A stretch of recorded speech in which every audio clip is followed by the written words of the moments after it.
Hello and welcome to my podcast. Do me a favor, subscribe to the John Keim Report wherever you get your podcast. You watch it on YouTube, hit that like button, hit that subscribe button.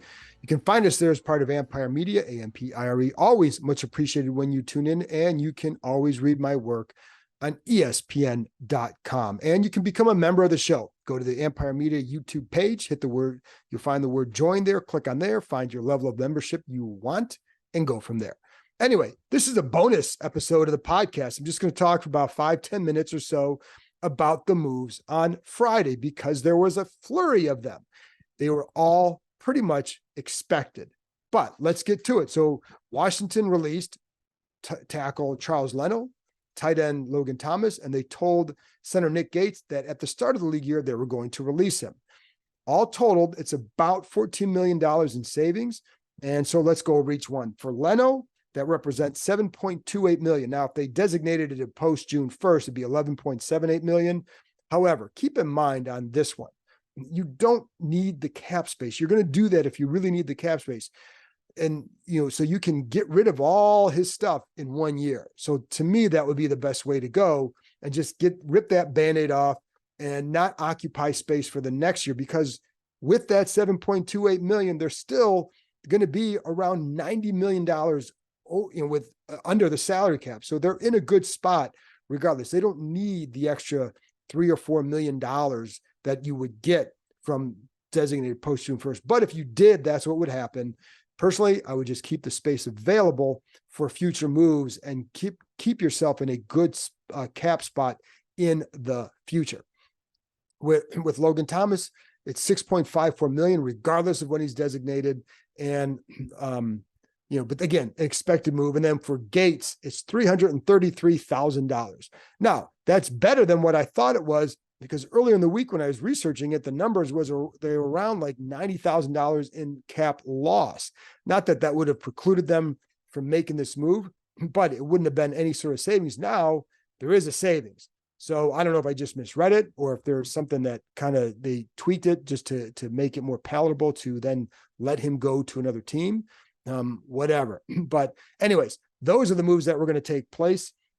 The other thing too, to know on Friday, that linebacker Jamon Davis resolved his reckless driving situation, no jail time. It was scheduled to go to a jury on Monday. His attorney, Mark Dicio, took care of that and got no jail time. It was 180 days, all suspended. 6-month suspended license, $2,500 fine, and court costs. So Davis got off very, very. I mean, that's it. To be honest, it's a, I think, pretty strong outcome for him, because I think there was clearly an expectation of jail time throughout this, and he avoided it. So, anyways, back to the moves, because one thing to know is these are not surprising moves, so they should not change how anybody views Washington's off season. We knew they were going to make a move at tackle. By the way, Leno needs hip surgery next week. It's possible he doesn't even continue playing. So this was an expected move. Same with Thomas. He's going to turn 33 in July. And when you have a new group, you want to you're going to shed the older player contracts when you can, unless you're playing at a high level. And Thomas was not playing at that level. I think you need to get a younger, more dynamic tight end starter in here, or start at that position. And so that's one of the reasons there. And for Gates, well, we saw what happened last year. He started the year, played the first 7 games, was benched, started the last 3. I know the previous coaching staff felt like he did a better job when he went in for the last 3 games than in the first 7. However, it was just not going to be good enough. So that, again, was not a surprise. So their strategy should not change because of these moves. Like, we knew they were going to do that. So don't sit there and say, oh, now they've got to definitely trade back because you got all these holes.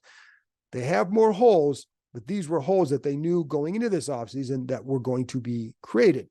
So, and you should have known that as well, because they've been kind of widely mentioned that these were possibilities. None of them should be a surprise, but there are holes now that are created. So if you wanted to trade back and recoup some draft picks and get some more players in here, well, yeah, you could do that. But you better make sure you don't do it because, oh, now you got all these holes. You only do it if you don't think there's a big gap between Daniels and May and then the tier 3 guys. JJ McCarthy, Bo Nix, Michael Penix, in whatever order you want to put them in. Those are the tiers. So if you don't view it as a big gap, then yeah, you can trade back, but not because you released Logan Thomas and Charles Leno and Nick Gates, but because this is even that, because that's a smart move. If you view it that way. Personally, I think May and Daniels are a higher level of play, but then you have to ask yourself, like, what, depending on what you would get in return, et cetera, et cetera, et cetera, can that return plus one of those other quarterbacks be a better situation for you? And then also keeping Howell on the roster and trying to develop him, Sam Howell, would that situation be better or versus Daniels or May at number 2? And I think the other factor is they have 5 picks and they have 5 high picks. Like they're in really good shape right now with the draft. If they don't make a trade, I think if they didn't have more picks in that top 100, then I'd be more apt to think like, oh, is that a stronger move? But I know it's something they'll look at because they're going to look at every scenario because that's how this group is going to operate. Anyway, so what that means though, is you do need to find, regardless, like I say, these weren't surprising moves, but we also knew they were going to have to find guys at these positions. The draft is good for tackles. You can find another tackle in the second round. So they're in a good spot there. Now, is it going to be one of the top guys? No. But if you traded back, so under the scenario, you could always trade back into the top 10, trade lower in the top 10, pick a Joe Alt and get another high pick, and then move back into the first round to get one of those other quarterbacks if you feel like you can do that. But you better make sure you get another quarterback because you can't just roll like, I think Sam Howell can play in this league, but I want another guy in there to compete because the position, he did not show that the position was solved. So until it is, you keep bringing in competition and high level competition as well. Anyway, but the tackle class is good. The center class, it's not as deep, but I also think if they end up going with a rookie quarterback at number 2, if they draft Daniels or May, that guy's going to start. Do you really want to pair him with a rookie center? And I know they have rookie Stromberg on the roster now. I know some people on the other, before in the front office felt like, or with the organization felt like maybe he was more of a backup. I would say this, there's still question about him, and you certainly cannot go into the season thinking, oh, Stromberg's the guy. Again, compete, let him compete. This group is not tied to him, so you let him compete. But where do you find that center?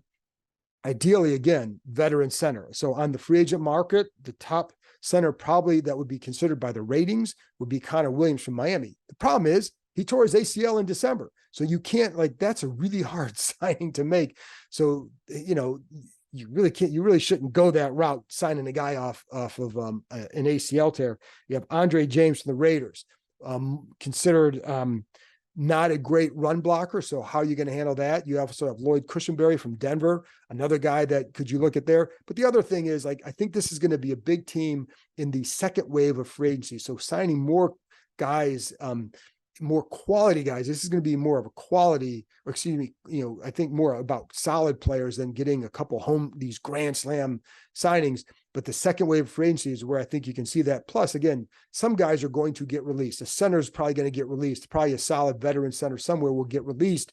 The draft is okay for centers. I think at the top, there are only a couple guys I would say that would be considered, there's maybe one center goes in the first round, maybe a couple in the top 2 rounds. So I don't know that you're going to be able to go that route. I think tight end in this draft, you have a couple, certainly Brock Bowers would be terrific to have, but the only way you're going to get him is if you trade probably beyond the top 10. And even then you may not, but if you trade back in the top 10, you could always pick them. But then I think where you need to get that tackle too. So there are a couple guys, tight ends in that top 3 rounds that would be interesting that you could still go get. And the kid from Texas, Jatavian Sanders. You also have Cade Stover from Ohio State. I think there's a gap between Bowers and Sanders, and then Sanders and Stover. But those would be the top tight ends in the draft. At this time, free agent tight ends, Dalton Schultz would be the top guy. I think the other ones come with age and production question marks. So I would look for a draft. And then again, maybe if you go out and sign a Dalton Schultz or someone like that, well, actually someone like that, it would be Dalton Schultz because he is the top tight end on the market. had a really good year for Houston last year. So that would be another option to replace Logan Thomas.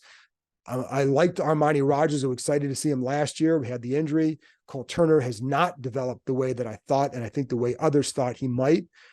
So you cannot rely on him either. So you're going to have to get a guy, whether it's free agency, trade, draft, whatever. But again, I don't expect them to go crazy with the signings, but they do have to replace these guys. So you are going to have to spend a little bit to replace and fill some of these holes. Anyway, that's it for me. That's the little update. Again, not size. They're big name moves for the Commanders, but these were expected moves. So it should not change how they approach the offseason, because you're going to have to look for guys at those spots already. That's it for me. I'll be back on Monday with Craig Hoffman from the Take Command podcast and the Team 980, and a really good talk about the quarterbacks in this draft. And I think you'll enjoy it. So check that out on Monday. I'll talk to you next time.